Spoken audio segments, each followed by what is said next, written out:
All right, guys.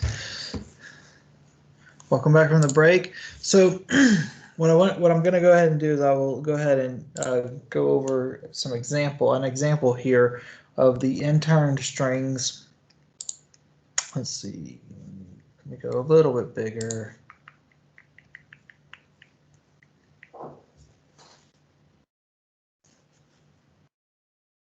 If I can. There we go. Okay. So basically, what we're going to do is we're going to create a string S1, a new string S2, and then a string S3. And we're going to see whether or not they point to the same things.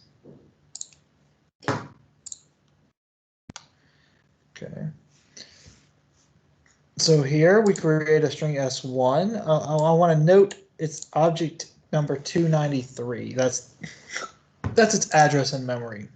And notice now S2, we created a different object. It's a different location. S3, notice though, it's the same thing. Okay, it's the same thing as S1. It's the same thing as S1. Okay, so when we say, okay, does S1 equal S2?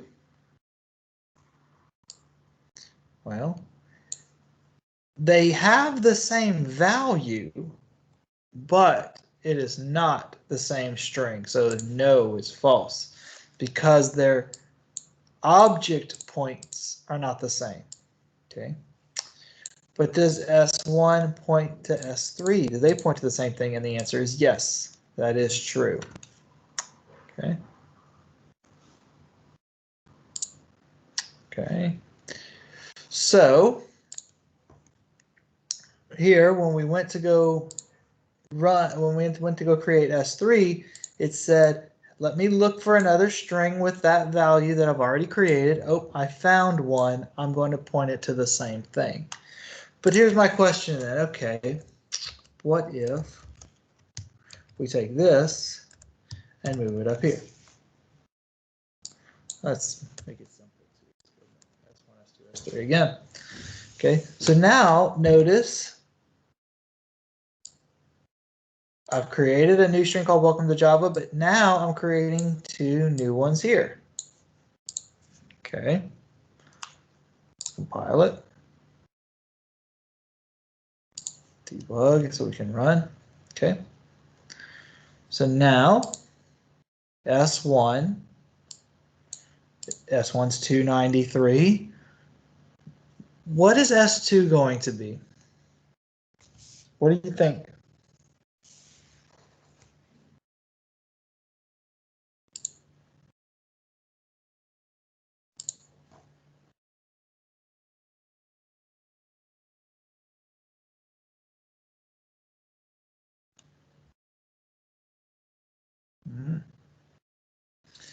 Looks like a pretty even split between you guys saying different, the same, different, the same, different, the same.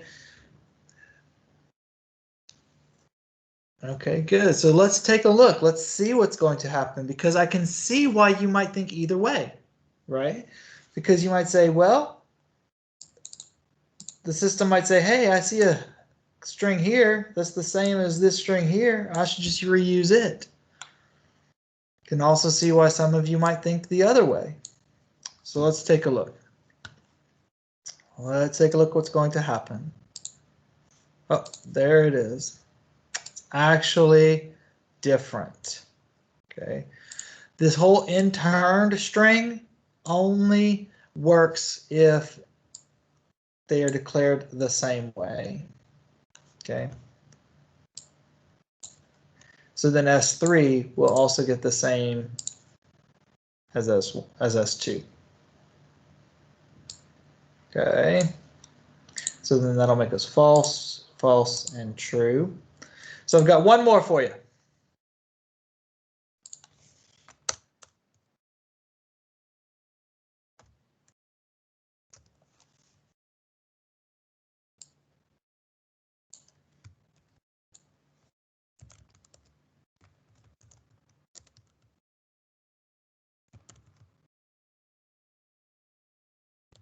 Whoa, what was that? Whoa, what just happened?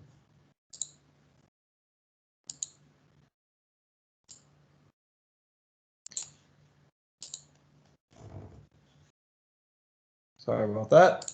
Okay. All right. So now I've got S4 in there.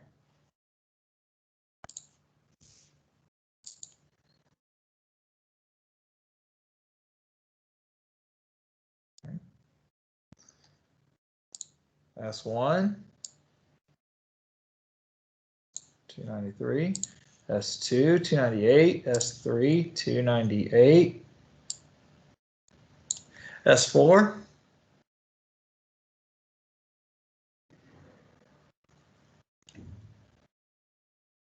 right. S4 is even another one, even another object. Yep.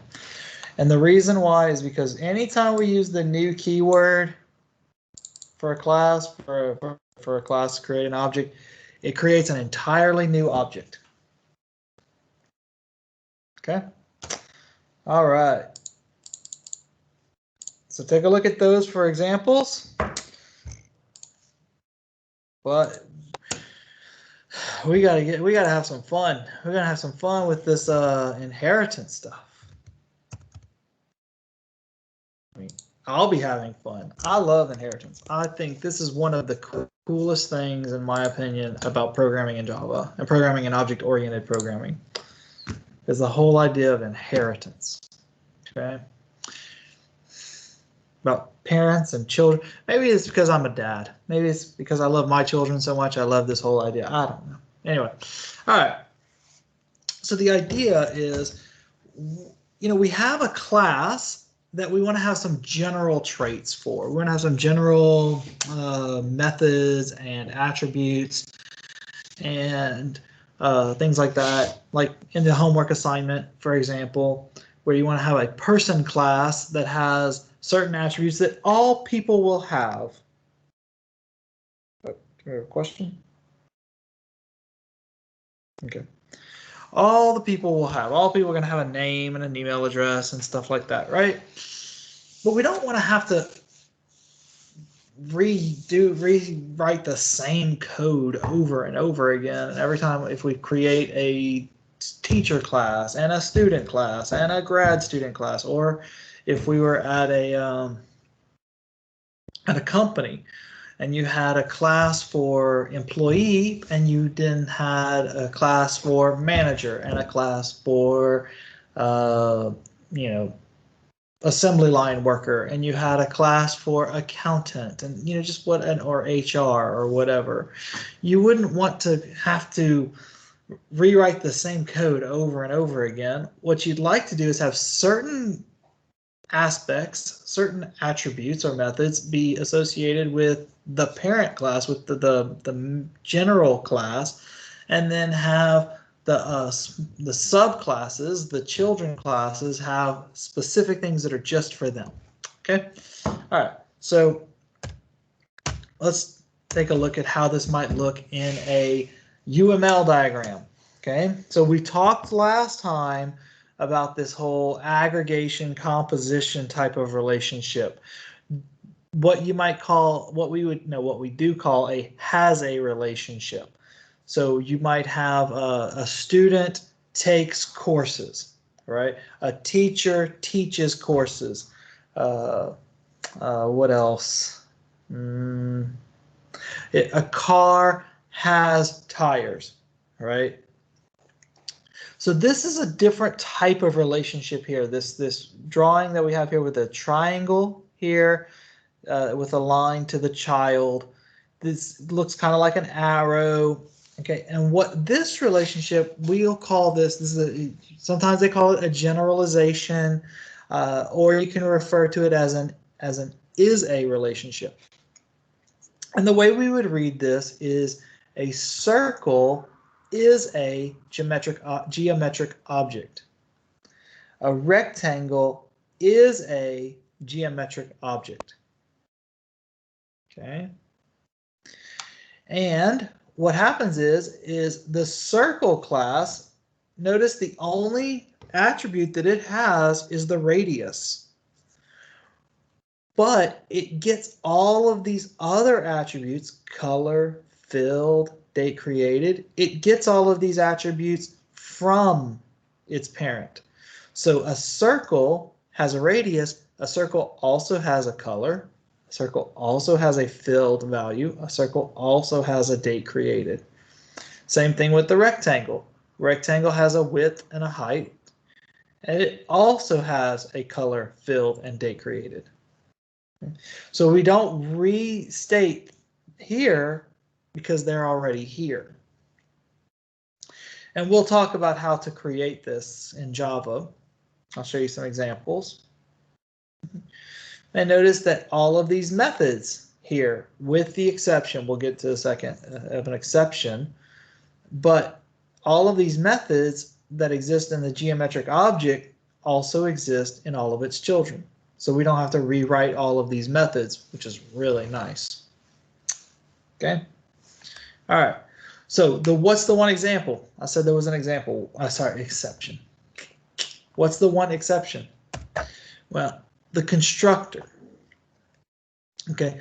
The superclass's constructor, so the parent constructor is not inherited. Okay. If we don't explicitly call the superclass's constructor, it tries to find a no argument constructor.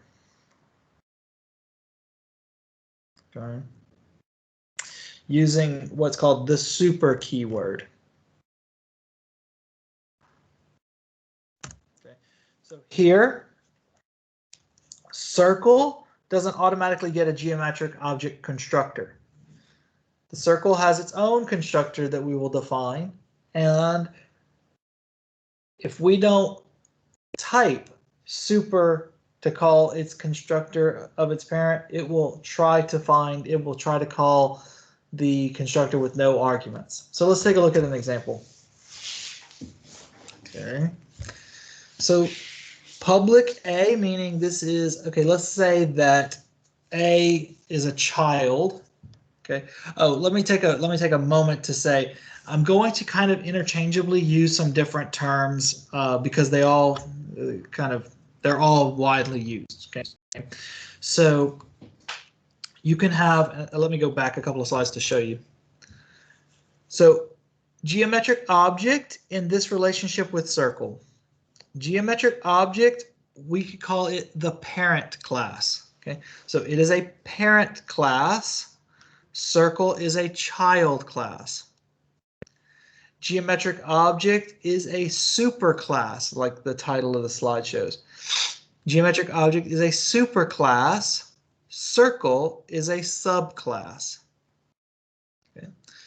So I'm going to kind of use in both. I'm going to use both terms, both sets of terms, parent and child, superclass and subclass.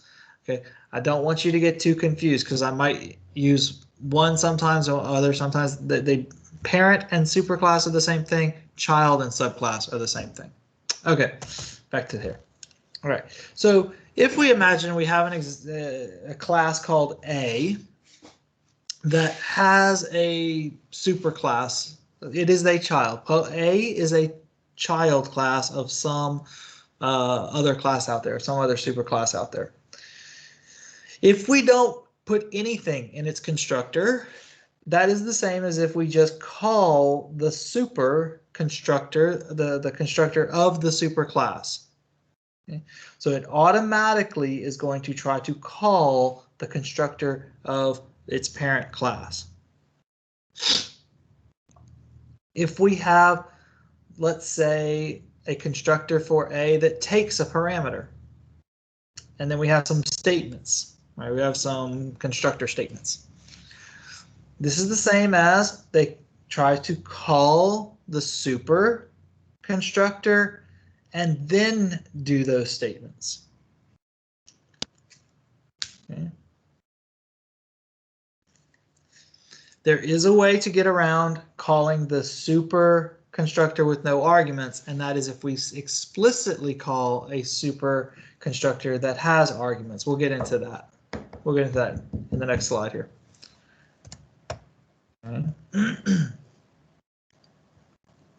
Okay.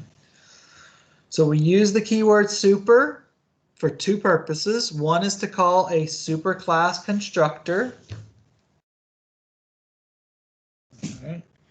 Just on its own, super, parentheses, whatever parameters. Or to call a superclass method, super dot some other method. Some method that exists in a superclass.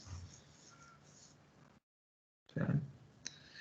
Super in a lot of ways is like the this keyword that we talked about last time, where I said this dot whatever, this dot method, this dot attribute. Okay, super works that way, but for the parent class, for the superclass. Okay. Okay, you should use the super keyword to call the superclass constructor if you need to call a constructor that is not the no argument constructor. One of the things that we talked about before is that if you have a constructor defined that takes arguments, it gets rid of the no argument constructor. Okay? So if I have a constructor defined that takes a parameter, that takes an argument, then I don't have a no argument constructor. It doesn't exist. If I have no constructor explicitly defined, I didn't create one at all, Java automatically makes a no argument constructor for me. Okay. I'll show you some examples of that in just a moment, okay? Let's take a look at like constructor chaining. What we're going to do is we're going to have some parent-child relationships here. Okay. So in Java, the extends keyword is what we use to say this is the child, this is the parent. Okay. And remember, this is based on an American text, an American or a British text. And so the word faculty refers to a person, refers to a teacher. Okay. So imagine if instead of faculty, this was called teacher extends employee. Okay. Can I change it? Nope. On this line. Okay. So what we're saying is teacher extends employee. Employee extends person, so an employee is a person. And then we have the person class that doesn't extend anything, so it's the parent class. Let me take one moment.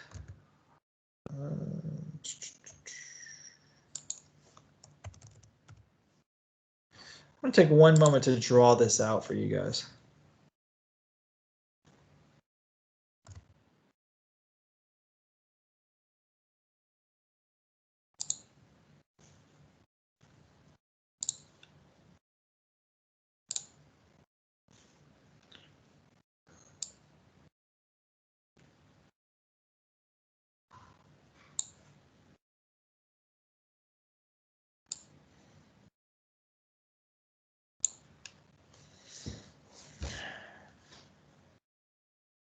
Okay, so I'm going to go ahead and pull up the whiteboard because I want you to see this.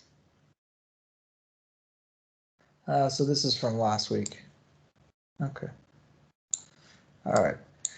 So the way that we would draw this, we would say, okay, there's a couple of different ways we can look at this. We can go top down or bottom up. We'll go top down first. So we would say, okay, what is the class that doesn't extend anything else? Well, that's this person class. So call it P. All right. So you would normally say right, person up in here, right? And we'd say, okay, what extends person? Well, employee does. So we have an employee class.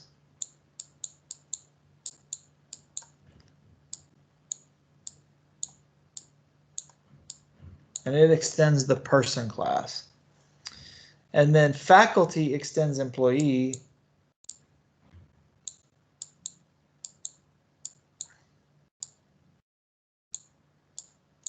Okay. So we could look at it this way. We could say person doesn't extend anything, so it's the parent. Employee extends person, so employee is a type of person. Faculty extends employee, so faculty is an employee, is a type of employee. Okay. We could have done this the other way. We could have said faculty extends employee, so faculty, drawn this one first, extends employee. Then employee extends person, so that exists person, and then just said, oh, person doesn't extend anything, so it's just going to be up there at the top. Okay, both ways are valid. You could also have started in the middle, employee extends person, and then found out later that faculty extends employee. It doesn't matter. But this would be a way that we could draw this diagram, this UML class diagram, to represent this inheritance relationship. Okay. All right. Wanted to make sure I took a break for a second to say that. Okay. All right. So let's see what's going to happen. Okay. So when we run, notice the only thing that we can run is the faculty class because it's the only thing that has a main method, right? So we're going to run the faculty main method. All right. So we run it. So the first line that happens, we call the constructor for faculty. The no argument constructor for faculty. So that we're going to call this here. Now what happens?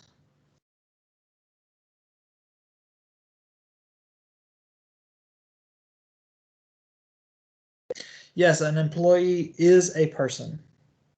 That's how we would say that. We would say employee is a person. Right. This is how we define the relationship here. Okay, so what's going to happen now?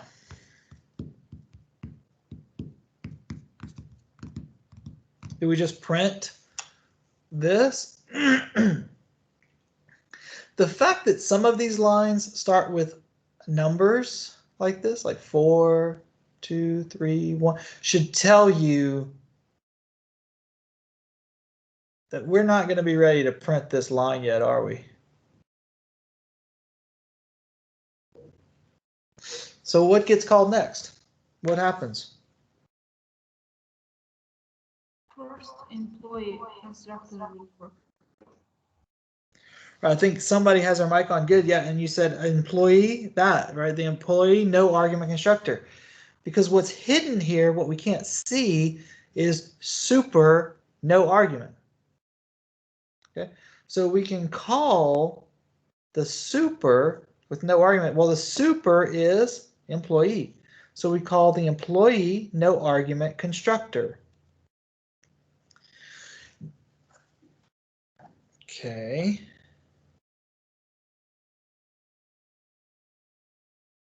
Now, it would be tempting to think, okay, it would be tempting to think, okay, there's this hidden super with no arguments. That's not what's going to happen. We're not going to call the super with no arguments here because we are calling another constructor. Okay, this keyword says call the constructor for the class I'm currently in. So I'm currently in the employee class. This, call the constructor that takes an argument. Well, that's this one here. It takes a string argument specifically. Well, that's this here. Okay, so now we're going to go here, but now we don't have a constructor here, do we? Not an explicit one. We haven't typed a constructor here. So now it's going to try to call the no argument constructor. Okay. So this right here, when we were in this line, it said, okay, call the no argument constructor. As we'll discover in a, probably not this week, but maybe next, there actually is another hidden no argument constructor here, but we'll talk about that next time. But for now, just know that nothing really happens here. We're now finally at the highest class in the hierarchy. The finally with the most parent class. We're with the grandparent. We're in the grandparent class. Okay. So we don't have any need to call another constructor. So we're just going to display this print line. We're going to display one person's no argument constructor is invoked. Okay. And once we're done with that, we back out and come back here. And we now execute this print line. What was S? S was this line 2, invoke employees overloaded constructor. Then once we do that, we back out, we come here, employees no arg constructor, because that's where we are. Then we back out from faculty, and we execute this. Faculty's no argument constructor is invoked. And then we're done. Okay. Now,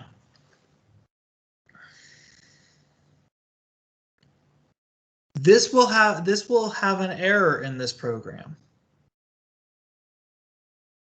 Let's take a look at why. I think it's available to us. Okay.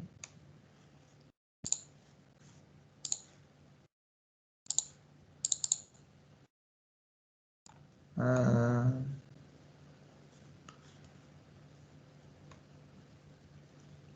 guess we don't. Okay, let me create a new one.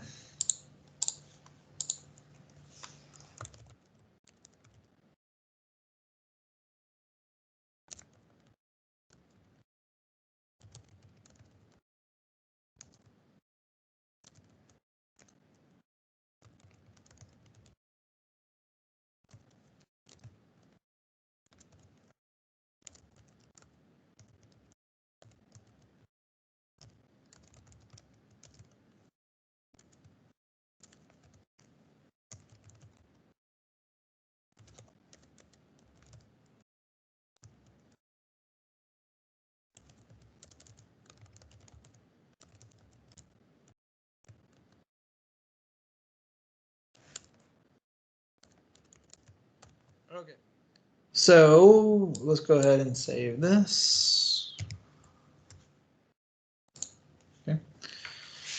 So question. This has an error in it.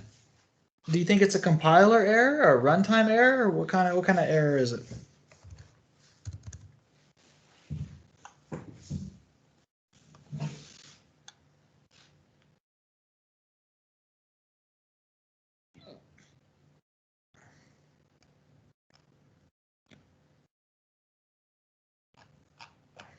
Oh, Tirana, I'm just now noticing that you and Barak are sad. What's going on? Hopefully it's nothing in my class.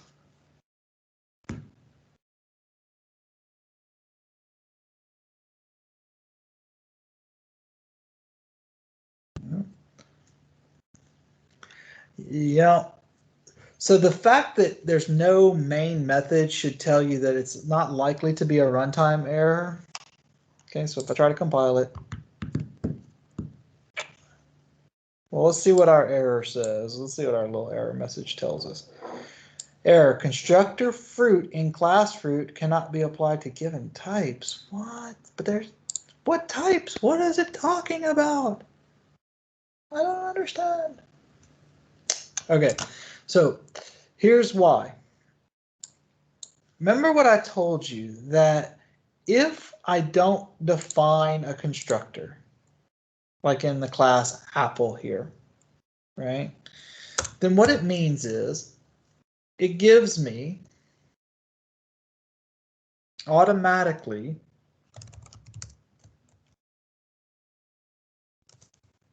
A no argument constructor that doesn't do anything. So this, right, and this are the same thing. In fact, if I were to run this compiler right now, it would give me the same error again. Constructor fruit and class fruit cannot be applied to given types. Okay, so the problem is that there's something wrong here, or at least that's what the compiler is telling me. And remember what I also told you was that if I don't have anything here, if I don't have any constructor listed here, then what's hidden there is a call to the parent constructor automatically with no arguments. Okay. So these three lines, if we don't type them, that's what the compiler is going to see. That's what the compiler is going to automatically put in for us without us having to type them. Very convenient, right? Useful, very useful, but can be a problem. Okay. So then what happened here? Well, the other thing I told you that you might remember, that some of you might remember, if I write my own constructor, all right, then it gets rid of the automatic constructor. So now there is no fruit constructor with no arguments.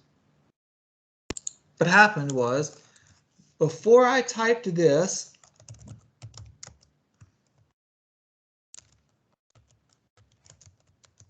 this existed. Right? So without this, that weren't there, this would exist. But as soon as I typed this in, it said, get rid of that. Okay. So now when I try to call the super constructor with no arguments, I'm going to get an error. Okay. So what if I explicitly put a no argument constructor in there? I try to compile it.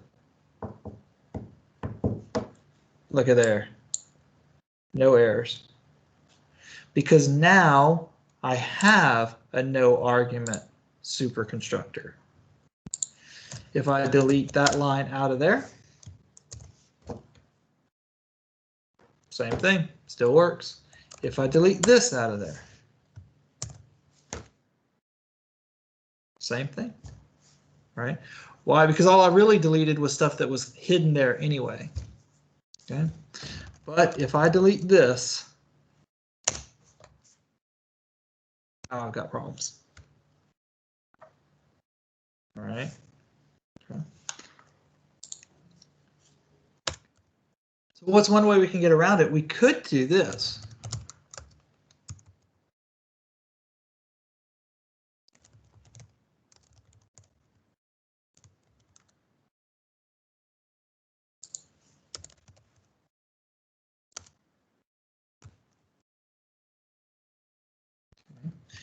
Let me try one thing first. Let me show you one thing that won't work first. If I try to do this, I'm going to get an error. Same reason. No, it's not. In fact, right now, what I have going on right now, right? Right now I have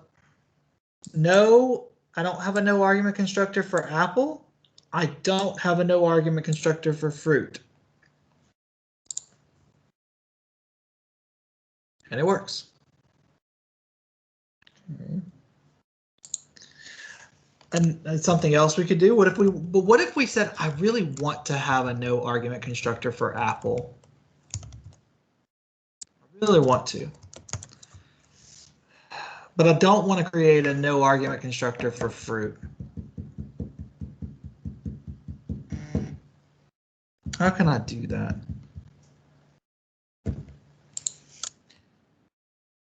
As of right now, the way that I've written this now, let's see if this works.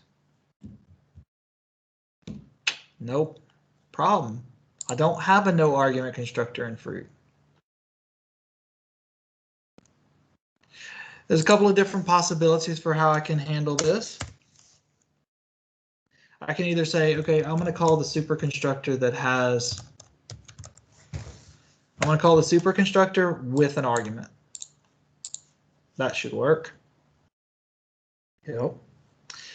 The other possibility is, or I could give it a value either way, right? As long as I give it a string, that's fine. Okay. The other possibility that would do the same thing, so I could do it this way.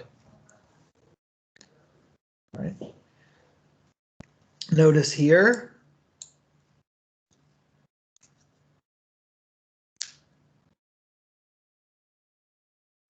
It's not that we need a no argument. What I was saying in this example for the apple with no argument is I'm saying, what if my design, what if I wanted to have a no argument constructor for apple? Okay. You don't always have to have a no argument constructor. In fact, it's usual that we don't.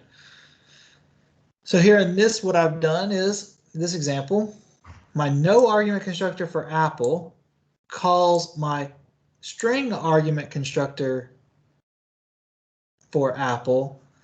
My string argument constructor for apple calls my string argument constructor for fruit.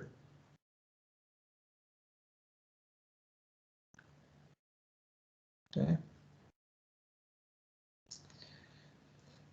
All right. And for your homework assignment, this will come in handy.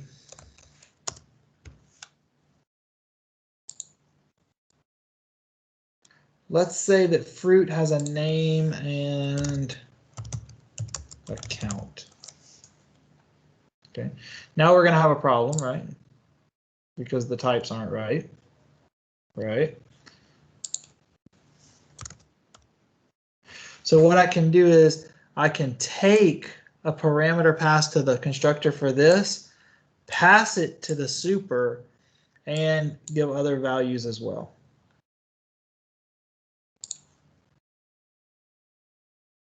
Okay, and that gives me no errors.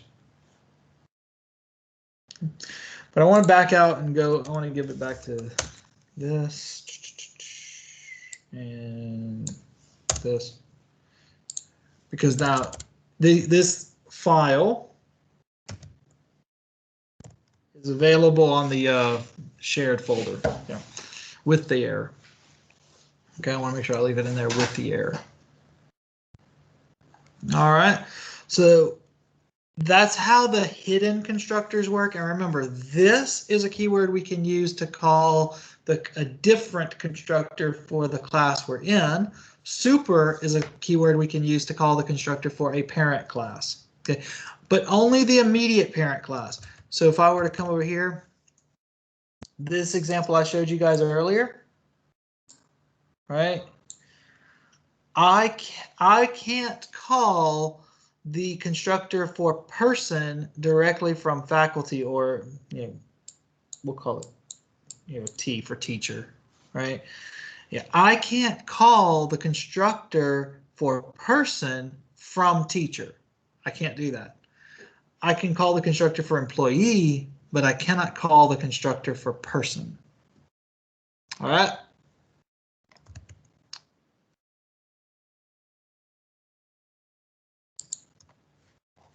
All right.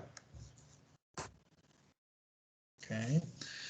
So as a subclass inherits different properties and methods from its superclass, we can also add new properties and new methods. So in your homework assignment, for example, we talked about that, where a person has a name, a person has an email address, but a teacher has a rank, right? So a teacher has a name and an email address and all the methods that come with a person, but then the teacher has an additional parameter, additional property, and some additional methods to go with it. Okay, we can also use a subclass to override the methods of the superclass. We talked last semester about overloading and overriding, and there's a slight difference between those. Overloading is when we have two different methods that have the same name but a different signature. Overriding is when we have a method in a superclass that exists. We also want it to exist in the subclass, but we want to have it have a different implementation. We want it to have different code in the subclass. For example, okay, we might say, right, the print circle method. All right, this is for calling superclass methods. So we're going to, the circle is created on the super.getDateCreated. Now, the reason why we can't just use the parameter, the attribute, the variable variable date created here is because that is a superclass variable. And it has private access, which means only the superclass can see it. Even the children cannot see the private things of the parents. Okay, just like I'm sure for many of you at your home, there are things that your parents have that you don't get access to because it's private for them. It belongs to them and them alone, right? In the same way, if there is a variable that is declared private for a parent class, the child class does not have access to it. Okay. But it does have access, the circle does have access to its own variable radius. So it has access to the method getDateCreated of the parent class because that was declared as public. Right? But it does not have access directly to the dateCreated variable. But here it has access to its own variable radius. Okay, so this is the way we might call a superclass method. Notice here, it's not super parentheses because that would be the constructor, but it's super.getDateCreated. So go to the parent class, find the getDateCreated method, and call it. Okay. Now, overriding methods, like I said, is kind of like overloading, but there's a toString method that was defined in geometric object. And we simply say, I don't want to use, if I have a circle, I don't want to use the toString method from geometric object. I want to use a different toString method. I'm gonna call a different toString method here. Okay. So what we do here is now when we do toString, instead of just using the geometric method toString, the geometric object toString method, first we're going to call the geometric object toString method, and then we're going to add some stuff to it. Okay, this is an important slide for assignment 1 for you guys. All right, because there's some stuff that's going to happen in terms of the toString method and overriding from a parent and stuff like that. Okay. All right. An instance method can be overridden only if it's accessible. So if we have a private method of some kind, right, then if it's a private method and we try to rewrite it as something else, it's just a completely separate method entirely. Just basically, if something's private in a superclass, we don't even see that it exists at all in the subclass, so they're just completely distinct. So in this example here, if the geometric object toString method were private, then this super.toString, what it would do, excuse me, what it would do is it would give us a compiler error because it cannot be used. The parent method cannot be accessed. Okay. ToString may be a bad example for this because there are certain things about ToString. ToString is a special method from the object class. which is the highest class. Okay. Okay. Like an instance method, a static method can be inherited, however. Right. A static method cannot be overridden.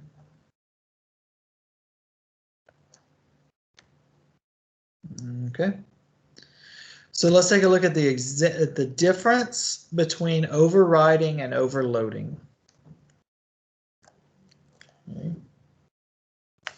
So here, notice that we have a class test, a class B, and a class A that extends B. And the only difference between these two examples, right and left, is that what the variable type of parameter that the void P method takes. Okay. So here,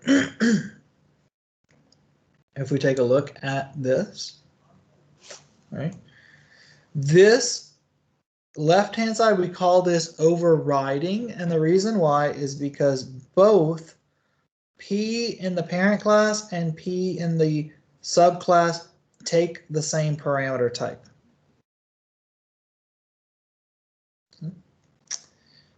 Both of them take the same parameter type. So what happens is that when A is called, when A.P is called with a double type, it's going to use this method. Okay. However, when A.P is called over here in this other side, right? Because this is overloaded, it now means that there's two implementations of the P method. Okay. Think about it like this, because this is an important concept, because this comes up a lot in object-oriented programming. Think about it like this. We have a P method that takes a double parameter. We have a method called P. It's a void method. It takes a double parameter. When A extends B, it's like it automatically recopied this method into A. Like A got this method as part of its code. It's hidden, we can't see it, but it's there. Okay.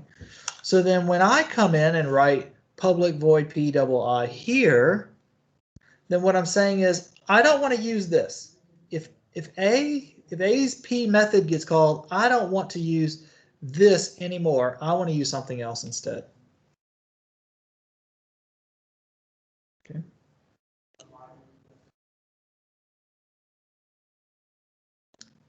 So then the difference is over here, again, when A extends B, I take this method here that takes a double parameter, I copy it into A so it exists there. And then when I write this new method, void P int I, it's like I'm saying, I want a different method entirely that has the same name.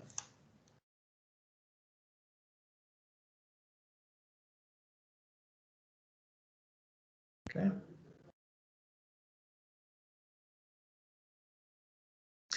Let me do this as an example. Okay, we're going to take a break in a couple minutes. I want to do this one as an example because of how important it is. So here, let me go through a couple more slides because there's a couple more things I want to talk about today that are important. And then I want to do this as an example in the third hour. Okay. All right. I'll do that as an example. I may need to write myself a note to remind myself, or somebody may need to comment and remind me to do it as an example. Okay. Now, one thing I've talked about, I've kind of hinted at a few times along the way here, is that every object, every class in Java has a parent. Okay. That even if we don't give it a particular parent, like the person class in our example we've been looking at here, okay, it doesn't have it doesn't have a parent defined. Like we didn't say person extends something else. Okay. But every class in Java has a parent that if it doesn't extend anything, then it extends the object class. Now, the reason why this exists is because there are certain attributes and certain methods that exist in the object class that we want to be able to use, that we want to be able to have access to, regardless of if the class that we're writing extends anything else or not. Okay, an example of that was the toString method. Okay. We want to be able to have access to something called the toString method that returns a string representation, a string value to represent our object, even if we want to be able to have that, even if the programmer has not written that method into the code for that class themselves. And there is a big important reason for that, and we'll get into that in the third hour. Okay. So what we'll do is we'll pause here. Okay. We'll take a break. In 10 minutes, we'll come back. I'll do some examples. I want to show you why the toString method is important for object, and I want to show you the whole this example here as well, why the overriding and overloading is important. All right, so we'll come back in 10 minutes and we'll do those examples.